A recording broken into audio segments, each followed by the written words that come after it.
અત્યારના આપણે કેમ કોઈને છોકરી એક માટે કોઈને એમ કે એક પ્રશ્ન છે આને આમ કે આના માટેનું એક આકર્ષણ છે એમ કુમારપાળ દેસાઈ પછી મેં કીધું કે મારે તમારી જેમ લખવું છે કે હું બતાવી દઉં શેઠને કે હું બધું લખી શકું છું. એટલે શ્રેયાંશભાઈને એવું થયું હશે કે મારે બધા લેખકોને બંધ કરી અને આ એક જ લેખકને સોંપી દેવાનું છે.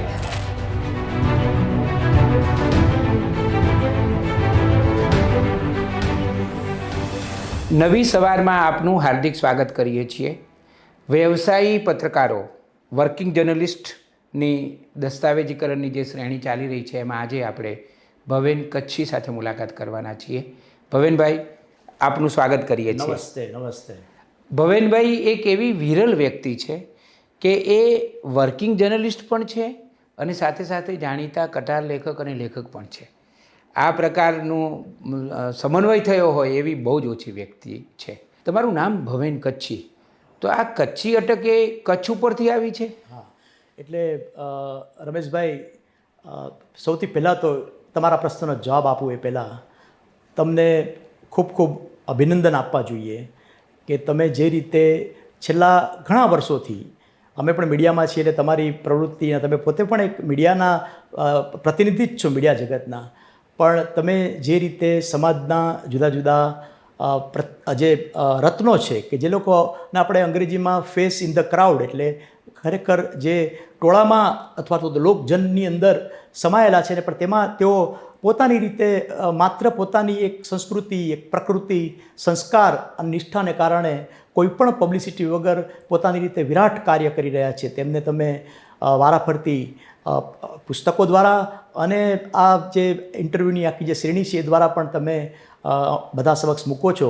તો અમારા સૌ પત્રકાર જગતની અંદર પણ આ તમારી પ્રેરણાદાયી જે એક પ્રદાન છે, જુદા પ્રકારનું પ્રદાન કે જે અમે બધા નથી કરી શકતા, તેની અમે પણ બહુ જ પ્રશંસા સાથે નોંધ લઈએ છીએ કે સાચા અર્થમાં એક પત્રકારની સાર્થકતા તમે પુરવાર કરો છો. અને એમાં પણ તમારી એવી નિષ્ઠા કે જુદા જુદા વર્કિંગ જર્નલિસ્ટને તમે આ રીતે અમને આમંત્રણ આપીને અમારા વિશેની વાત સમાજ સુધી, પત્રકારની નવી પેઢી સુધી પહોંચાડવાનો પ્રયત્ન કરો છો.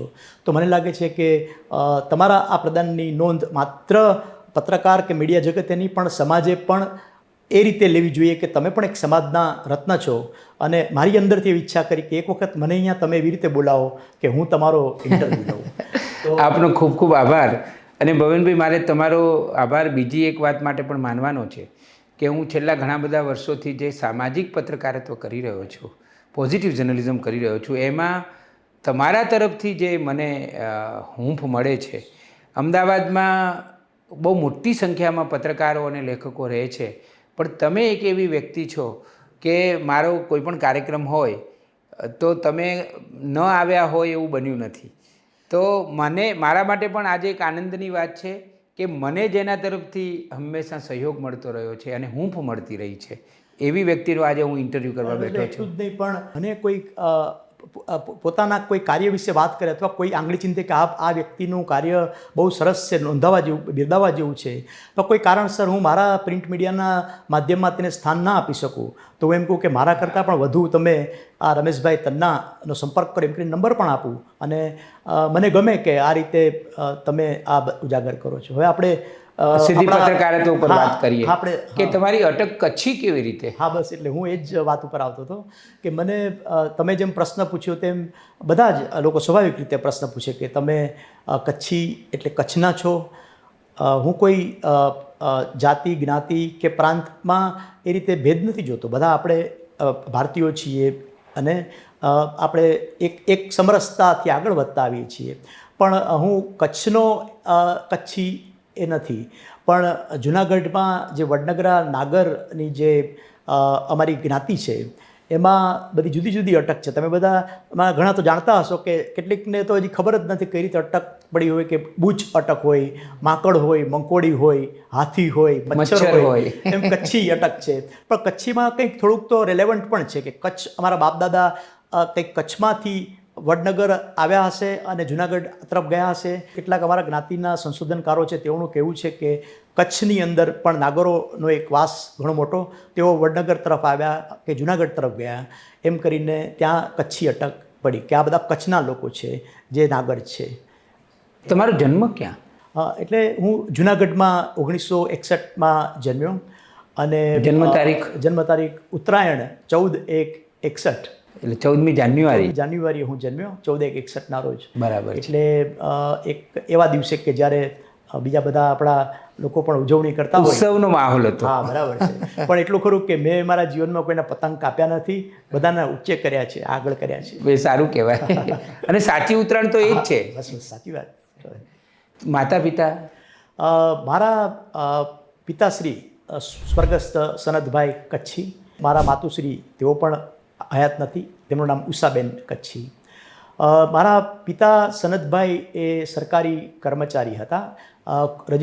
રજિસ્ટ્રાર કોઓપરેટિવ ગવર્મેન્ટની જે સહકાર વિભાગ હોય તેમાં તેઓ જોબ કરતા હતા અને ઓફિસ સુપ્રિન્ટેન્ડન્ટ હતા અને એમની ટ્રાન્સફરેબલ જોબ હતી. મૂળ અમે જુનાગઢના મેં તમને કહ્યું એટલે મારું પાયાનું જે શિક્ષણ છે એ જુનાગઢની પ્રાથમિક શાળામાં એજી હાઈસ્કૂલમાં થયું અને જુનાગઢની અંદર મેં મારા બાળપણના વર્ષો કાઢ્યા. પછી પણ જુનાગઢ તો વર્ષો સુધી, કારણ કે બધા મામાથી માંડીને બધા પરિવારજનો ત્યાં જ એટલે વર્ષો ત્યારે પણ આ થોડી ભૂમિકા બાંધું છું. ભણવામાં કેવા હતા? એટલે ભણવાની અંદર એવરેજ 60-65% જેવો લાવતો હતો, નબળો નહોતો.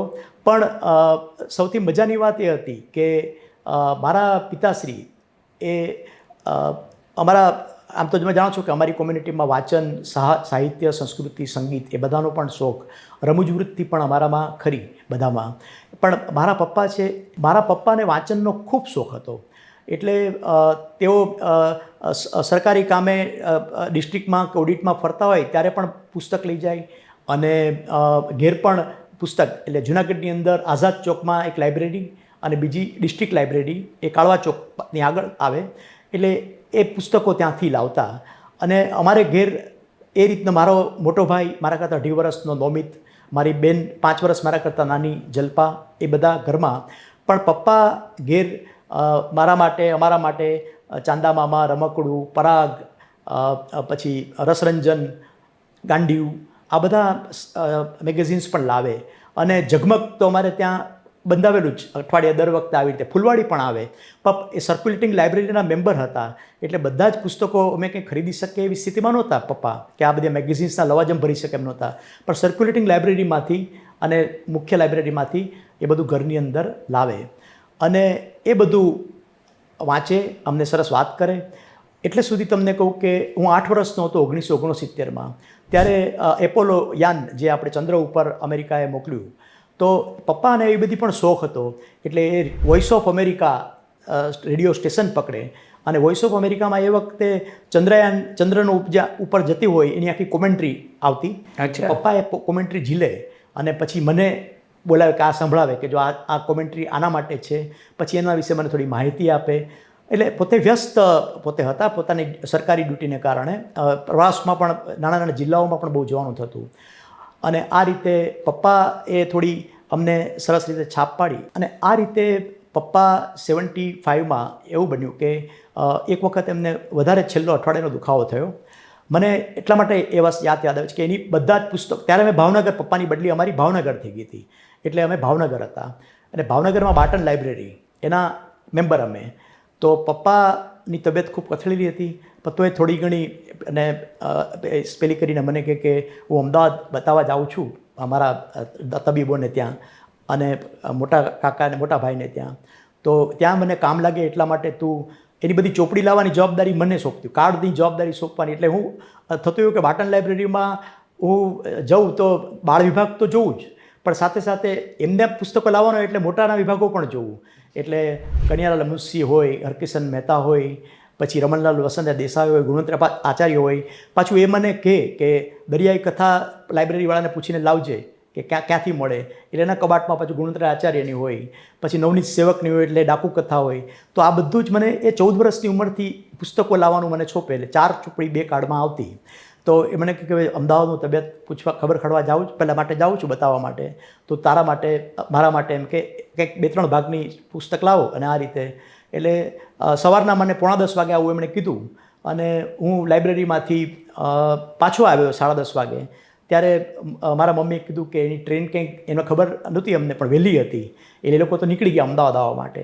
એટલે એમના 4 પુસ્તકો મારી પાસે રહ્યા અને એ 10:30 વાગે ટ્રેનમાં નીકળ્યા અને બપોરના 2:30 વાગે એમને ટ્રેનમાં જ બોટાદ સ્ટેશન ઉપર એમનું નિધન થઈ ગયું. ત્યારે એમની સાથે એમના ફ્રેન્ડ હતા જે અમને અમદાવાદ લઈ જવા માગતા પહેલાં હતા.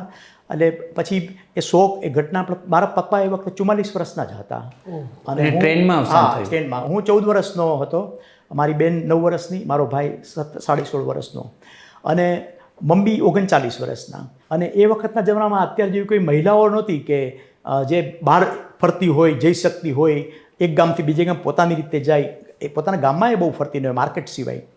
એવા અને 7 ચોપડી ભણેલા પપ્પાના એ રીતના નિધન પછી અમે ભાવનગર હતા. એપ્રિલ મહિનામાં પપ્પાનું નિધન થયું અને બન્યું તો એવું કે અમે તો બધા નાની ઉંમરના અને મમ્મી 39 વર્ષના કે જે 7 ચોપડી ભણેલા હતા. અમે ભાવનગરના ઘરમાં પણ ભાડે રહેતા હોઈએ. એ જમાનામાં કંઈ એવી આવક હતી નહીં. તો હવે આ લોકોને રહેવાનું ક્યાં કરવાનું? એક બાજુ મામા પક્ષના માં પણ ત્યાં જ એ લોકો જોડે રહેવું, એના મમ્મી જોડે, મમ્મીના મમ્મી જોડે કે નાની જોડે, કારણ કે બધાની સ્થિતિ તો પછી સામાન્ય જ હોય કે આ બાજુ અમદાવાદની અંદર આ રીતે રહેવું. પણ તમે જુઓ કે ભગવાન કંઈક ને કંઈક રીતે કઈ રીતે મદદ કરતો હોય છે કે જે વેકેશનમાં પપ્પાનું મૃત્યુ થયું એપ્રિલ મહિનામાં, એના પહેલાંના વેકેશનની અંદર અમદાવાદમાં પપ્પા મમ્મીને અમે ફરવા માટે આવેલા. મોટા કાકાને ઘેર અમે રહ્યા, અઠવાડિયું 10 દિવસ ત્યાં એ વખતે રહ્યા. ત્યારે મમ્મીની ઘણા વખતથી, એમની પાસે સોનું ઓછું, એટલે મમ્મીની ઘણા વખતથી ઈચ્છા કે સોનાની ચેન હું માણેક ચોકમાંથી લઉં એમ. અને એ વખતે તો ફેન્ટસી હોય માણેક ચોકના હાથે.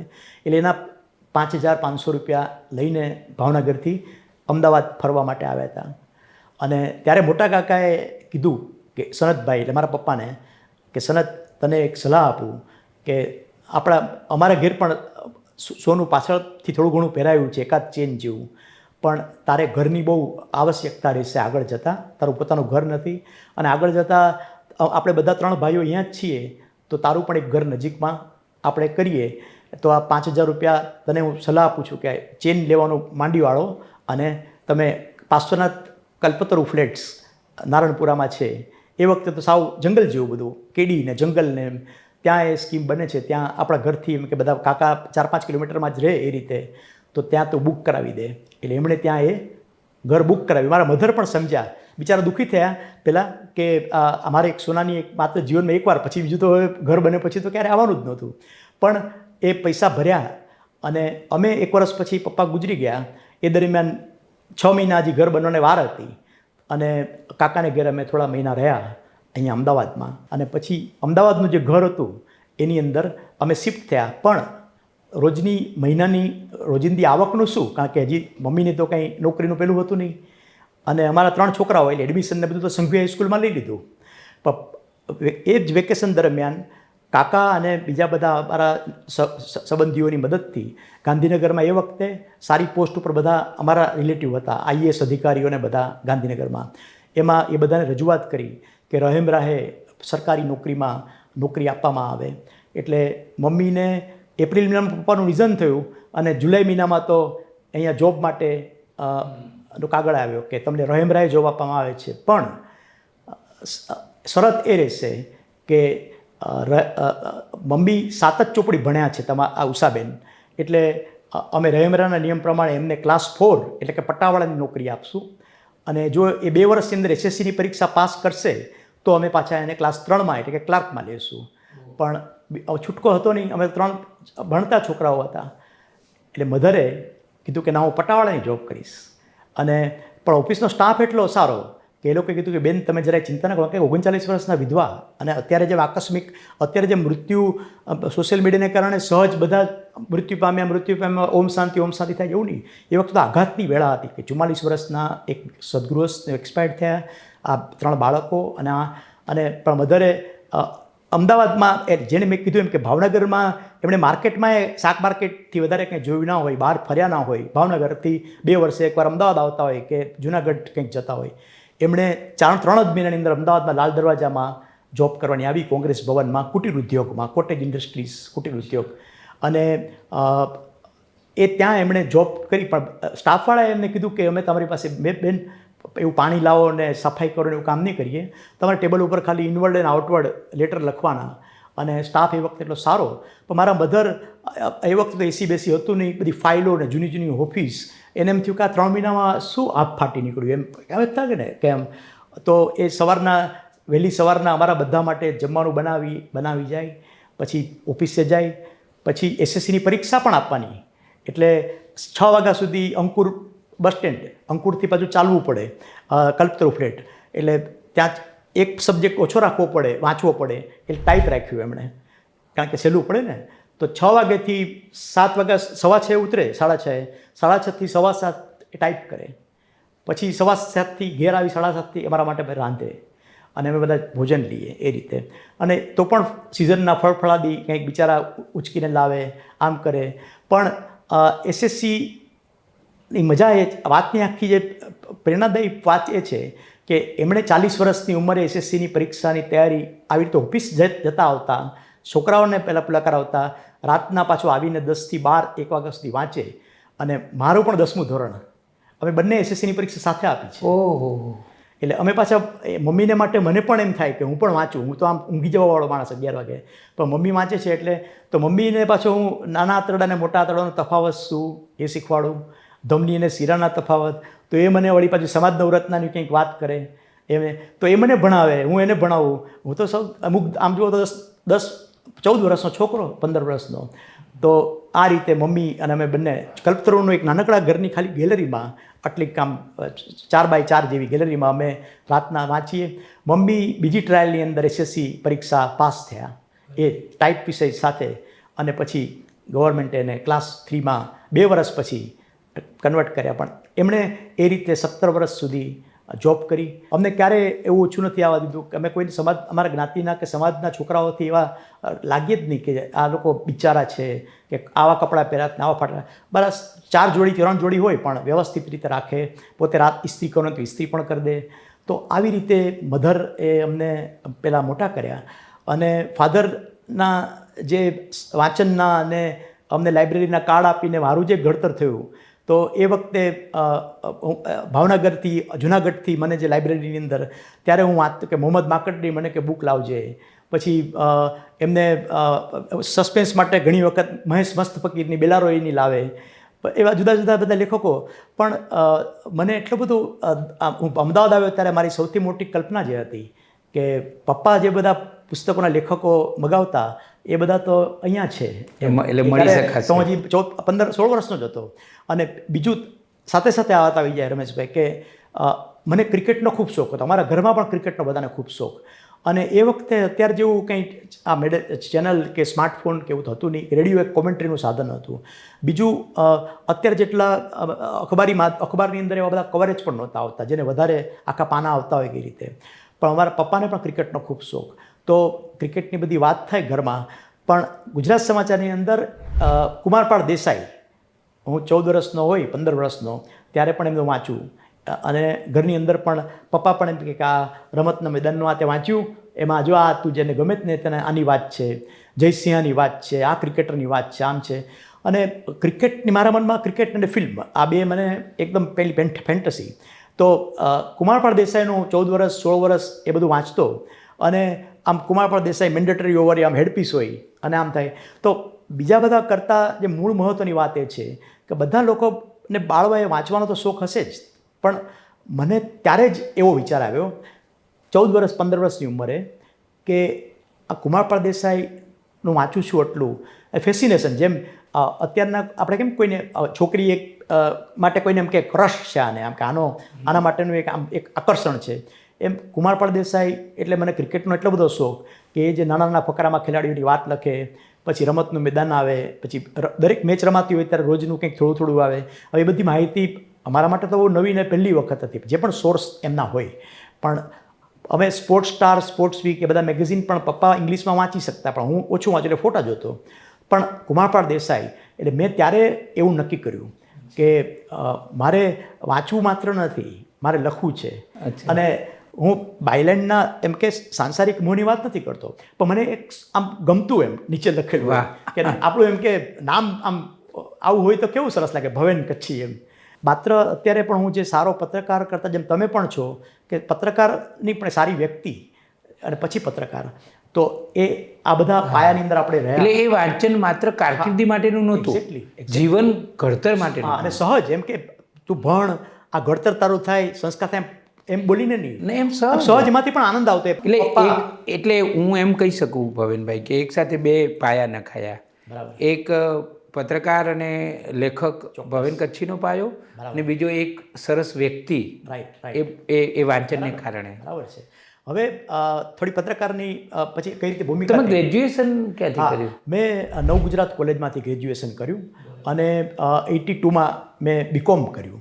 હવે એમાં પણ એવું થયું કે 17-18 વર્ષનો થયો ત્યારે શરૂઆતના 1-2 વર્ષ તો માનસિક આઘાતમાં અને થોડી ઘણી અહીંયા સેટલ થવામાં ને એમાં ગયા. અમદાવાદ મારા માટે જાણે મને કોઈ એમ ગામડાના કોઈ વ્યક્તિને ન્યુયોર્કમાં મૂકી દીધો હોય એ વખતે મને એવું બધું લાગતું હતું. આમ બધો બસ ને સામે ને આ તે કે આ પ્રકારની એક અવસ્થામાંથી અમે પહેલાં થયા. પણ મારા કાકા મને કહે કે તને કુમારપાળ દેસાઈનું નાનપણથી બહુ પેલું છે ને, તો કુમારપાળ દેસાઈ, પ્રિયકાંત પરીખ, ડૉક્ટર ચંદ્રકાંત મહેતા એ તારી નવ ગુજરાત કોલેજમાં છે એમ કે એમને મારે મળવાનું છે. એટલે હું કોલેજમાં શરૂઆતમાં પહેલા જ દિવસે કોલેજને જવાનો આનંદ કરતા સ્ટાફ રૂમની અંદર કુમારપાળ દેસાઈ કે જે આમ 11-12 વર્ષની ઉંમરથી 18 વર્ષ સુધી જેના તમારા હીરો હતા. હા એ. અને ત્યાં મેં પૂછ્યું કે કુમારપાળભાઈ સાહેબ ક્યાં છે? એ ત્યાં એક ભાઈ હતા, એમણે કીધું કે એ તો અત્યારે વિદ્યાપીઠની અંદર હોય એમ કે અત્યારે એનો લેક્ચર પૂરા થઈ ગયા એટલે વિદ્યાપીઠમાં જાય છે. એટલે હું ગુજરાત વિદ્યાપીઠ ગયો અને ગુજરાત વિદ્યાપીઠમાં મેં પૂછ્યું કે કુમારપાળ દેસાઈ અહીંયા ક્યાં હોય? તો કે નીચે કોપીરાઇટ સેક્શન હોય ને એમાં હોય, એ લખતા હોય છે. એટલે હું તો બહાર મેગેઝિન સેક્શનમાં બેસી ગયો અને સામે ભાઈ બેસતા, અરુણભાઈ એક બેસતા જ મેગેઝિનને બધું આપતા હોય. એને મેં કીધું કે કુમારપાળભાઈ આવે તો મને ખાલી આમ ઇશારો કરજો ને. એટલે એ મારો પહેલો દિવસ આ ત્યાં ભાઈ વિદ્યાપીઠમાંનો પહેલો દિવસ, કુમારપાળ દેસાઈને મળવા માટેનો પહેલો દિવસ. અને કુમારપાળ દેસાઈ ઉપર આવતા હતા ત્યારે મને પેલા લાઇબ્રેરીના ભાઈ, હું આમ બેઠો હતો કે ઇશારો કર્યો આવે એ કુમારપાળ બ્રીફ કેસ બ્લેક હતી એમાંથી આમ કરતા બહાર આવ્યા. એ કીધું કુમારપાળભાઈ સર આમ કે લાઇબ્રેરીમાં તો બહુ અવાજ ના કરાય, એટલું ચાલતા ચાલતા બહાર નીકળ્યો. પછી કીધું આમ પગે લાગ્યો ખૂબ આમ અને એકદમ ભાવુક થઈ ગયો. મારી નજર આખો 10 વર્ષ ફ્લેશબેક આવી ગયા, પપ્પા યાદ આવી ગયા. મેં કીધું કે આ તો એટલા માટે કહું છું કે તો કુમારપાળભાઈને મેં કહ્યું કે તમારા માટે એના માટેની જે મારી ભાવના, લાગણી, આ મારે જે એના માટેનો મને જે રોમાંચ હતો એ કહ્યો. પણ એમને તો કદાચ ઘણા એવા ચાહકો કદાચ એ વખતે મળતા પણ હોય કે આ એમ કે લે. પછી મેં કીધું કે મારે તમારી જેમ લખવું છે, આપણે કંઈ એવું નહીં કેમ તેમ. એટલે મને કહે તું તારે લખ એમ કે તું મને બતાવજે એમ. પછી હું મારી રીતે જે રમત જે તે કોલમ કુમારપાળભાઈ લખતા હોય જે છપાઈ શકે મારી પણ, એ ક્વોલિટીની વાત નથી કરતો, હું એની જેમ લખવાનો પ્રયત્ન કરું છું, એ હું એમને બતાવું. એટલે અમારું તો બધું લખેલું એવું જોઈએ, એમાં કંઈ નવું હોય, આવડતું પણ ના હોય. પણ મને કહે ના તું હજી લખ એમ કે હજી તારે થોડુંક ઘડાવવાની વાર છે. એમ કરતાં કરતાં એ વાત થઈ. પછી હું જગદીશ બિનીવાલેનો સંદેશમાં વાંચતો તો લાઇબ્રેરીમાં જઈને ત્યારે મને તો જગદીશ બિનીવાલે ક્યાં છે? તો કે તો સંદેશમાં છે. તો સંદેશમાં જવું. સંદેશમાં જ ગયા પછી મેં કીધું અહીંયા કોણ છે જગદીશભાઈ જાણીતામાં? એટલે કે મોહમ્મદ માકડ છે, ઉપર બેસે છે. ઉપર મોહમ્મદ માકડ. એટલે પપ્પાએ મને એ વખતે કેલિડોસ્કોપ ને બધી બુક લાવતો હતો. એટલે મને કહ્યું વાહ પપ્પા અત્યારે કેટલી ખુશ થતા. એ વખતે તમારી આંખોમાં કેટલું વિસ્મય હશે. પછી ચિમન શેઠ ને બધા તો આમ આભા એમ, પણ હું મને તો નવું મને ખબર નહીં કે ચિમન શેઠ શું કહેવાય, ચિમનલાલ શેઠ પટેલ. અને તો પછી વીર રામાનું ત્યાં ચિત્ર દોરતા હોય એના ચિત્ર મેં જોયા.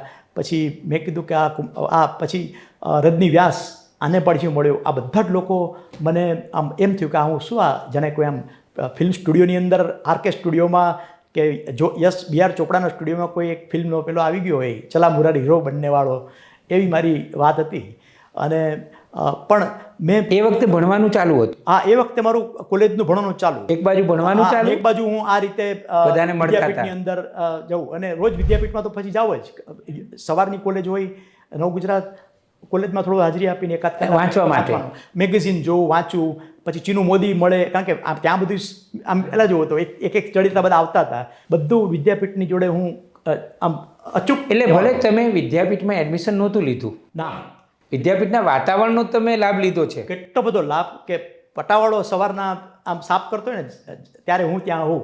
પછી કોલેજે પાછો 1-2 પીરિયડ ભરી પાછો આવતો રહું, સાંજે પણ પાછો આવું. એટલે મને કંઈ, અને મમ્મી ઓફિસે હોય આખો દિવસ, એટલે અમે તો છોકરા હોય તો મને આવું બધું ગમે કે ગીતો સાંભળવું, ફિલ્મ જોવા જવું, વિદ્યાપીઠનું પેલું કરું. અને પેલીમાં છગનભાઈ ભૈયા પેલું દર શનિવારે રાખતા સર્જકોની સાથેની સંવાદ. પણ લખવામાં શું થયું કે મારું પહેલું વખત એ જ હતું કે મારું સ્પોર્ટ્સની અંદર હું લખું કંઈક એમ આ રીતે.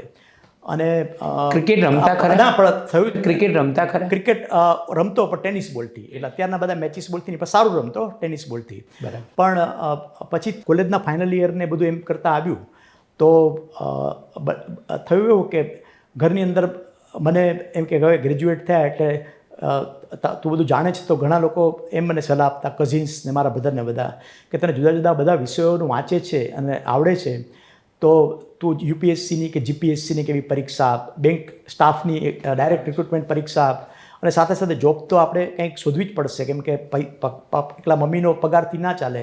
મોટો ભાઈ પણ એ રીતે ટ્યુશન ને જોબ ને બધું કરવા માંડ્યો, એ એન્જિનિયર બન્યો એ રીતે, અને એ પણ એ રીતે આવકનું પેલું કરે. એટલે મારે પૂછ્યું મેં કે આ પત્રકારને શું કેટલા રૂપિયા મળે? એટલે ગુજરાત સમાચારમાં જતો કે સંદેશમાં જતો, બે જગ્યાએ જતો વખત આવે એટલે કે પત્રકારને તો એની આ તો એક સમાજની ખેવનાનું કામ છે, ના તેને બધી વાતો કરે, બહુ પૈસા ના મળે પેલે પાને. હા, એટલે મને કંઈ એવું થયું કે આમ પેલો પેશન એવું જબરજસ્ત કે પૈસા કોઈ 500-1000 રૂપિયા પગારનો નોકરી થતી હોય તો હું મફતમાં લખવા માટે તૈયાર હતો એ રીતે. એટલે મેં ઘરની અંદર જવાબદારીના ભાગરૂપે એટલું નક્કી કર્યું કે આમાં કંઈ પૈસા મળે એમ છે નહીં, તો આપણે શોખથી લખશું. એટલે હું માર્કેટિંગમાં કંપનીમાં મેં જોબ લીધી. મેં ઘરના લોકોને સમજાવ્યા કે મને માર્કેટિંગમાં બહુ શોખ છે, સરકારી નોકરીમાં રસ નથી. કારણ કે મને માર્કેટિંગમાં એટલી ખબર હતી કે તમે બેગ લઈને ઓફિસની બહાર એકવાર નીકળી શકો એટલે કંઈક 2-3 કલાક વચ્ચે તમારું કામ ટાર્ગેટ પૂરું કર્યું હોય કે અમુક કોલ કર્યા હોય. મૂળ તો પેલું પત્રકાર હતું. મૂળ એ હતું કે આપણે વચ્ચેથી ગાફલી મારી આ રીતે કંઈક. તો એટલે બધા કંઈક વાંધો નહીં. તો એલ્મર નામની ઇલેક્ટ્રોનિક્સ કંપની હતી, એમાં ટેલિફોન કેલ્ક્યુલેટર્સ બધા જુદા જુદા. એ વખતે કેલ્ક્યુલેટર્સ બધું કૌતુક હતું. 8 ડિજિટનું કેલ્ક્યુલેટર, 12 ડિજિટનું કેલ્ક્યુલેટર, પ્રિન્ટરવાળા કેલ્ક્યુલેટર, પછી ટેલિફોન 10 મેમરીવાળા ટેલિફોન કે એકસાથે 10 નંબર તમે સ્ટોર કરી દો અંદર, પછી નંબર 1 દબાવો એટલે એક નંબર. એ માર્કેટિંગ ટૂંકમાં સરકારી ઓફિસમાં વટવા નરોડા એટલે સ્કૂટર ઉપર બધે 10 વાગ્યાથી નીકળી જાઉં અને 1-1.5 વાગ્યા સુધી 3-4 કલાક એક સેશનમાં માર્કેટ વટવામાં કે કંઈક એક જે પણ ઝોન પકડ્યો ત્યાં કરું. પછી બપોરના 1 થી 3 હું આવું મારું પોતાનું ગુજરાત સમાચાર કે સંદેશની વિદ્યાપીઠમાં એ રીતે 3-3:30 વાગે એટલે પાછું 1.5 કલાક શહેરમાં, એટલે આસામ રોડની કંઈક ઓફિસ કે આ ઓફિસને. પછી ઓફિસમાં મારે એક રિપોર્ટ કરવા નવરંગપુરા જવું પડે, એ ત્યાં 5:30 વાગે હું લખી નાખું કે આ 10 જગ્યાએ મેં કોલ કર્યા. એટલે કોલ્ડ કોલ હોય તો વાંધો નહીં કે વેચાય નહીં, તો અને અમુકમાં વેચાઈ જતા. તો આ રીતે પછી 5:30 વાગે મારો દિવસ પૂરો નહોતો થતો. પછી હું પાછો સાંજે પાર્ટ ટાઈમ કામ કરવા માટે ગુજરાત સમાચારમાં ને સંદેશમાં ને એની ભૂમિકા થોડીક આપીશ. એટલે આ રીતે થયું એવું કે પછી મને થયું કે હું હવે લખું કંઈક આ રીતે. તો આ જોબમાં દર મહિને કંઈક 2500 રૂપિયા જેવું પગાર મારો ચાલુ થઈ ગયો. એટલે ઘરમાં પણ થોડીક શાંતિ હતી. અને હું ગુજરાત સમાચાર કાર્યાલય ગયો અને બપોરના ભાગમાં જોયું તો ગુચ્છો શાહ બેઠા હતા, બાજુમાં હરીશ નાયક, યશવંત મહેતા, પછી શશિકાંત નાણાવટી, એક હોલ હતો આખો. એક બાજુ મનોજ વોરા આર્ટિસ્ટ તરીકે કામ કરે, સામે રાજેન્દ્ર શેઠ, પછી લાઇબ્રેરીમાં મહેશ, આ બધાને. પછી બીજા રૂમમાં જાઓ તો મહેશ ઠાકર, અમૃત કન્નડા, અને આમ બધા તો પ્રભાવિત થઈને પછી મેં કીધું કે અમારે લખવું હોય તો કોને પેલા કે શેઠને મળો એમ. એટલે આપણે કે શું આ શેઠ એમ. એટલે ત્યાં તો કે શ્રેયાંશભાઈ શેઠ 4 વાગે આવશે, એટલે હું 4 વાગે પાછો રાહ જોઉં. શ્રેયાંશભાઈને હું મળ્યો. અત્યારે પણ આપણને એવું કંઈ ખબર નહીં કે શેઠ એટલે આમ કેવું મોટી. આમ કીધું શ્રેયાંશભાઈ, મારે લખવા માટેની ઈચ્છા છે, એટલે હું કોલમ લખી શકું. એટલે મને કે શેના ઉપર લખી શકો? એટલે મેં કીધું ક્રિકેટ ઉપર મને બહુ શોખ છે, ફિલ્મમાં પણ છે. તો ક્રિકેટમાં તો અમારે કુમારપાળ છે, એટલે તમે એને બતાવતા રહેજો. મેં કીધું ના, હું એના સંપર્કમાં જ છું. તો મને બીજું કે શું લખી શકું? બધું જ લખી શકું. એટલે મને કે તમે વાંચો છો એ રીતે બધું. એટલે મેં જોડે થોડી 10-15 મિનિટ વાત કરીને તો એને લાગ્યું કે આ તો એ વખતની સાંપ્રત બધી જે ઘટનાઓ હોય એ બધું કહેવાતા હતા શેઠ, પણ હતા તંત્રી. એક્ઝેક્ટલી સાચા અર્થમાં તંત્રી. આવા તંત્રી તો, અને હાલતી ચાલતી પાઠશાળા, એના જેવી મેનેજમેન્ટ ઇન્સ્ટિટ્યુશન હજી સુધી મેં કોઈ જોઈ નથી. હું મારી જાતને એવું કહી શકું કે IIMમાં જે સ્નાતક થતો હોય એની જેમ મને પણ એટલી તો કંઈક એમના તરફથી શીખવા મળ્યું હશે. એટલે તમારી જોડે એટલી ડિટેલમાં વાત કરી? હા, બહુ સરસ વાત કરી. એટલું જ નહીં, પણ મને એમ કીધું એમણે કે તમે તમારું લખીને લાવો. એટલે તમે નહીં માનો કે, અને મને એવો કંઈક ઘેલો વિચાર આવ્યો કે હું બતાવી દઉં સેટને કે હું બધું લખી શકું છું. બરાબર. એટલે આખી રવિવારની પૂર્તિ જે કોલમમાં જે કોલમ હોય ને એ લેખ મેં લખ્યો, આખી પૂર્તિ લખી. દાખલા તરીકે ઉકેલ માગતો કોયડો એ અરવિંદ ગોસ્વામી લખે, તો મેં ઉકેલ માગતો કોયડોની આવતા રવિવારે કોલમ છપાવવાની હોય તો કયો લેખ લખાય એ લેખ લખ્યો. પછી બીજો બાજુમાં પેલો ડૉક્ટર ચંદ્રકાંત મહેતાનો કંઈક પેલો ચિનગારી જો લેખ હોય, એક જ દે તો એ ચિનગારી. લખ્યો. પછી વાસરિકા એ વખતે મને ખબર નહીં કે કુમારપાળ બધું લખે છે.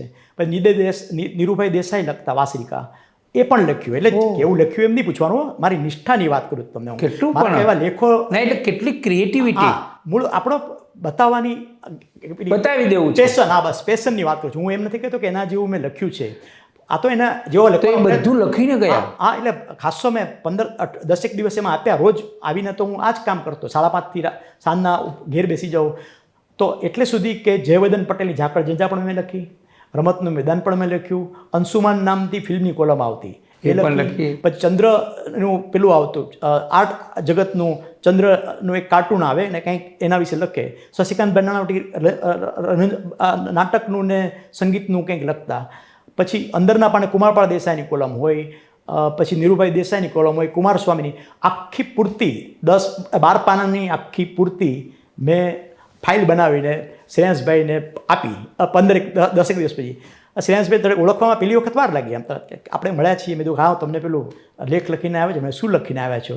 મેં કીધું કે આખી આ પૂર્તિ લખીને આવ્યો છે. એને મને લાગ્યું અજબ. એટલે શ્રેયાંશભાઈને એવું થયું હશે કે મારે બધા લેખકોને બંધ કરી અને આ એક જ લેખકને સોંપી દેવાનું છે. એટલે નગેન્દ્ર વિજયની કોલમ હોય તો એ યુદ્ધની વાત અને શસ્ત્રોની વાત અને જેવું છે એવું. પણ એ આપ્યું એટલે એમને જરાક હેરત પામે કે આ પ્રકારનું તો પેલું હોય નહીં. એટલે એણે પછી એનામાં પરખ તો હતી જ.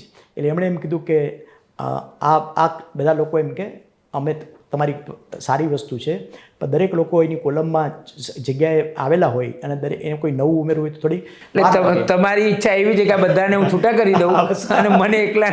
એટલે મને તો એમ જ હતું કે આજથી મારી કોલમ ચાલુ થઈ જશે.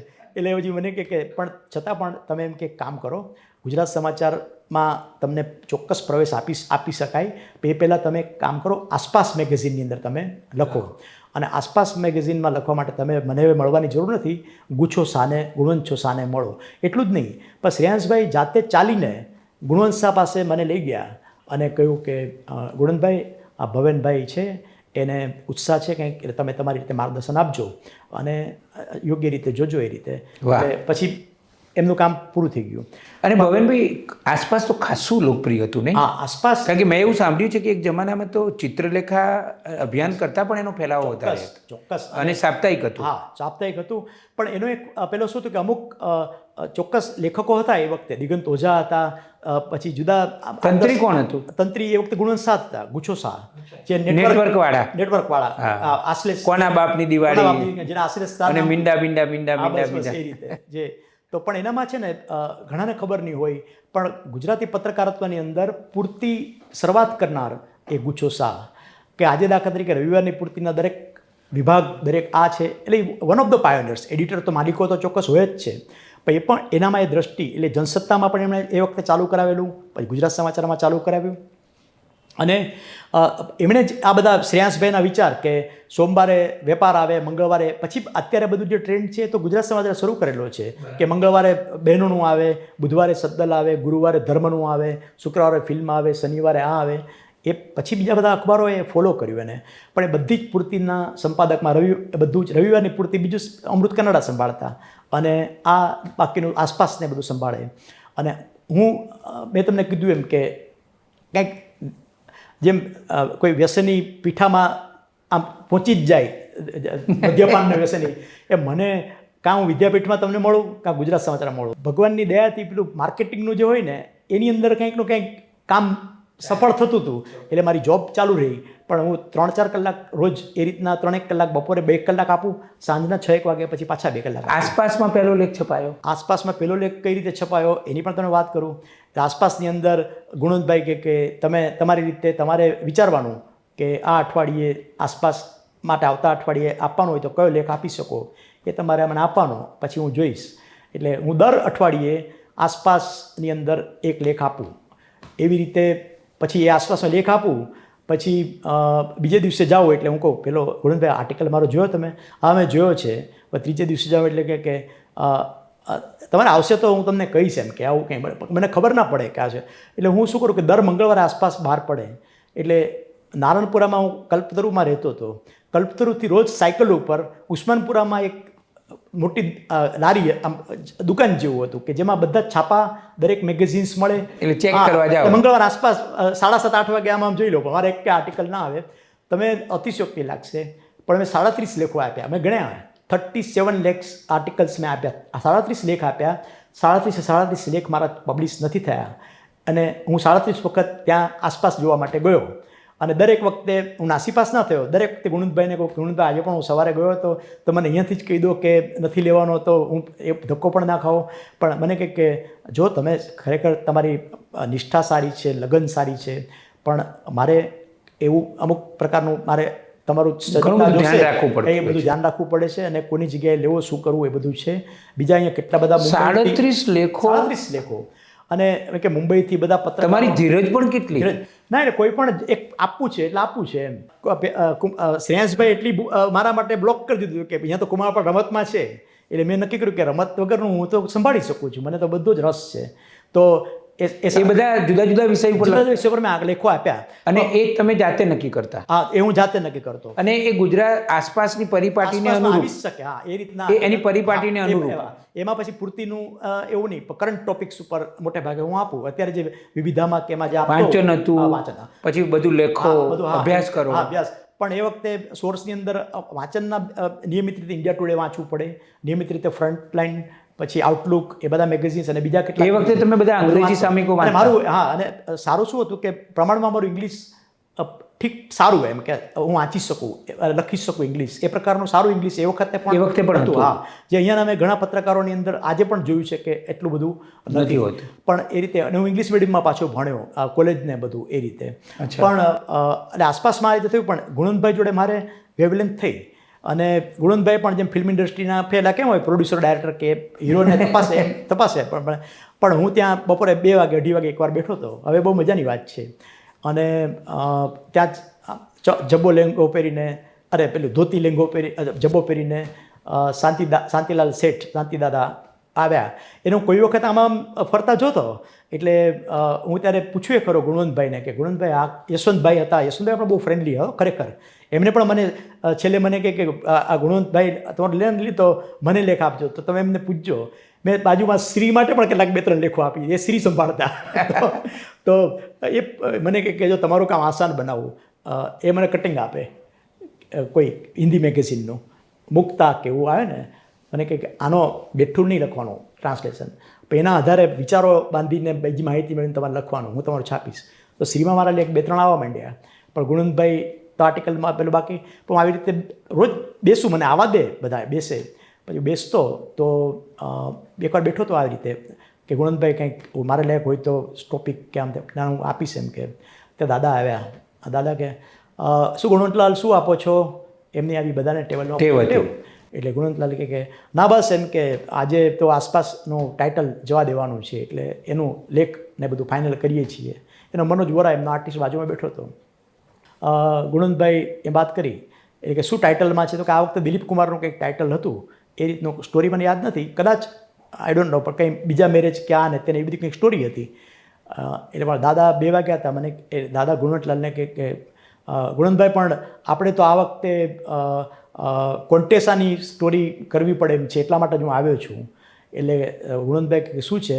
એટલે કે હિન્દુસ્તાન મોટર્સવાળાએ કોન્ટેસા ગાડી બહાર પાડી છે અને એ લોકો આપણને જાહેરાત ને બધું પણ આપે છે ને મારે સારા સંબંધ છે એ લોકો જોડે, એટલે તમારે એ સ્ટોરી એમ કે કરો. એટલે ગુણવંતભાઈ એમ બોલ્યા કે આવતા અઠવાડિયે આપણે એનું કરીએ. તો કે ના આ વખતે જ કરા, કોન્ટેસા બહાર પડે છે એટલે આ અઠવાડિયે જ કરવાનો છે, હજી તો રાત સુધીમાં તમારો અંક આપવાનો છે ને.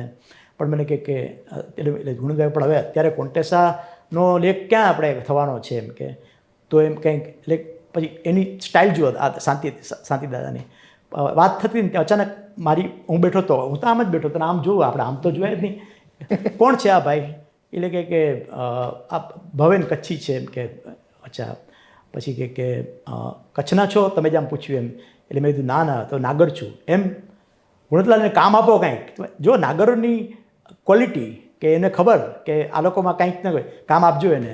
એટલે હા એ આપે છે, ઉત્સાહી છે. આપણે એનું એમ કે શ્રેયાસભાઈ પણ કીધું છે કે તો પછી કે તમે કરી શકશો કોન્ટેસાની સીધી દાદાએ મને કીધું.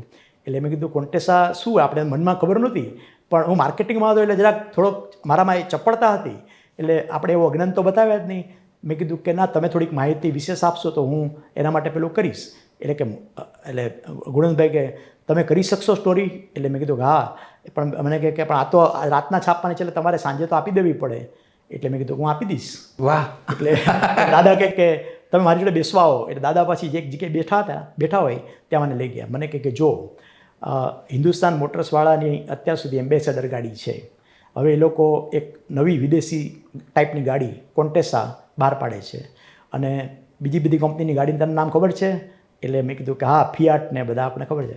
તો એક કામ કરો, એમ કે મેં અહીંયા હિન્દુસ્તાન મોટર્સની કામા મોટર્સ એટલે રૂપાલી થિયેટરની બાજુમાં ત્યાં જાગીર કામા જોડે વાત કરી છે.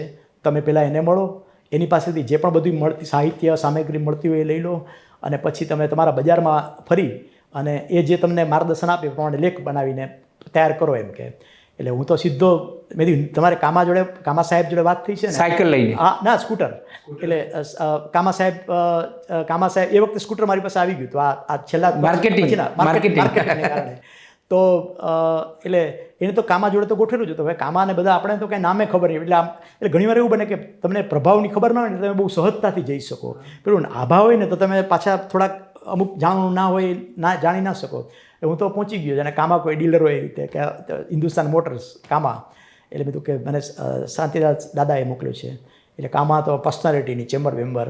પછી મેં કીધું કે આવી રીતે મારે સ્ટોરી કરવી છે, અને કોન્ટેસા માટેના ફીચર્સ, પછી મેં કીધું હરીફ બધી કંપનીઓ કઈ છે, એ લોકો શું લાવે છે, એ તમારે જે હોય એને તો બધા બ્રોશર્સ ને મેગેઝિન્સ ને બધું મને આપ્યું. અને પછી મેં કીધું કે તમારા હરીફ કોણ મુખ્ય છે અત્યારે? તો કે તમને તો ખબર હોય કે ફિયાટ છે અને બીજી બધી કંપનીની બધી આવી રહી છે. પણ એ વખતે બધું મિર્ઝાપુરમાં જ બજાર હતું, લાખ્યા બ્રધર્સ સ્કૂટરમાં, મોટરસાઇકલમાં, અને મિર્ઝાપુરમાં જ બધી પેલી. એટલે હું નજીક હતું. એટલે મિર્ઝાપુરમાં પછી પ્રીમિયર પ્રતિનિધિવાળા પાસે ગયો કે કોન્ટેસાવાળા છે તો તમે શું લાવશો, આમાં શું લાવશો? આ બધા ફોટા ને ટુ વ્હીલરનું ને થોડી ઘણી આ માહિતી ને કંઈક આપણે 5 વાગ્યા સુધી ફર્યો, અને 8 વાગ્યા સુધી મેં ત્યાં એક લેખ લખીને આપી દીધો. હા, પછી આપી દીધો. પછી કે હવે સેટ જોશે ને પછી નક્કી કરશે લેવો કે નહીં, એ રીતે. આમ એટલે હું તો નીકળી ગયો પછી. અને પછી બીજે દિવસે પૂછ્યું પાછું, મેં કીધું આવે છે લેખ? તો ગુણવંતલાલ કે નહીં મને ગુણવંતભાઈ કે ના તમારું લીધું છે. એટલે ના એ તો આવશે તો તમે જોજો એમ કે એમાં શું છે, આપણે બીજું આગળનું કંઈક વિચારો. તો એમ, અને કુદરતી છેલ્લા દિવસે આપવાનો હતો, અને 3 દિવસ પછી તો છાપું બહાર મેગેઝિન બહાર પડવાનું હતું. હું ઉસ્માનપુરા પાછો સાયકલ એ વખતે સ્કૂટર ઉપર આવી ગયો, આ બાજુ માર્કેટિંગના પહેલાંમાં. તો 37 આર્ટિકલ સુધી મારી પાસે સાયકલ હતી. પછી મેં સ્કૂટર માર્કેટિંગને કારણે લીધું હતું. તો આવી ગયો, અને જોયું તો આમ ટાઇટલ જ કોન્ટેસા, અને જોયું તો ભવેન કચ્છી. બાયલાઇન હતી? ફર્સ્ટ બાયલાઇન ભવેન કચ્છી. વાહ. અને દાદા આવી રીતે તમે જુઓ કે કેવી મજાની વાત કે આમ. પણ મેં સાંભળ્યું છે કે આ શાંતિલાલ દાદા ઘણા બધા ને આવી રીતે એ નિમિત્ત બન્યા છે. કુમારપાળ દેસાઈના કિસ્સામાં જુઓ કે જય ભીખુનું અવસાન થયું, પછી કુમારપાળ દેસાઈ ના જ પાડતા હતા, પણ આગ્રહપૂર્વક ઈટ અને ઇમારત કોલમ જો ચાલુ એમના નામ સાથે આપી તો એ શાંતિ દાદાએ. ચોક્કસ. એ જ રીતે તમારામાં પણ ચોક્કસ જાણે અજાણે એ જ નિમિત્ત બન્યા. અને તમે જુઓ કે શ્રેયાંશભાઈ મને જાકારો નથી આપ્યો, એને મને ઇન્ટ્રોડ્યુસ કર્યા. એને મને એમ કીધું કે ના તમે 1 મહિના 6 મહિના પછી મળજો. એવું નથી, એવું નહીં, પણ એને એમ કહ્યું કે સતત એનું જોડાણ અહીંયા ચાલુ રહે એમ. ખ્યાલ આવે તમને? એટલે એ રીતે આ રીતે પછી કેવું લાગ્યું હતું? પછી અરે એકદમ રોમાંચ. 3 તો પહેલાં ખરીદી લીધા, 3 એ વખતે પૈસા તો પછી હોય કે ના હોય પેલા. અને પછી કાકાને ઘેર પેલા કે જો મારો આવ્યું છે ઘેર ને આમ. અને આસપાસમાં પહેલી સ્ટોરી આવે, અને એ પણ કવર સ્ટોરી. અને પછી તો ગુણવંતભાઈને પણ મારી પેલી ખબર પડી કે આ છોડવાનું નથી મને એમ કરીને, કારણ કે રોજ લટકી પડો આવીને કંઈક આપો. તો પછી તો જે કરંટ ટોપિક હોય એને અને હાથમાં બહુ મજા આવી ગઈ કે છેલ્લા દિવસ સુધી બંધ મિલોની સ્ટોરી હોય તો બંધ મિલો માટે ત્યાં જ પહોંચી જાઓ. રિસર્ચ બપોરના 3 કલાક હું આગલા પછી તો બીજા દિવસે મને ખબર જ હોય કે આ સ્ટોરીમાં હું કામ કરી રહ્યો છું. તો બંધ મિલોના કામદારોની સમસ્યા, બંધ મિલોમાં માટેના કારણો. એટલે તમે પત્રકારત્વમાં આવી ગયો આ રીતે, અને સાથે સાથે માર્કેટિંગ પણ ચાલુ. એ તો ચાલુ, એ નોકરી. હા, એટલે એ રીતે ચાલુ. આમાં પૈસા મળતા હતા?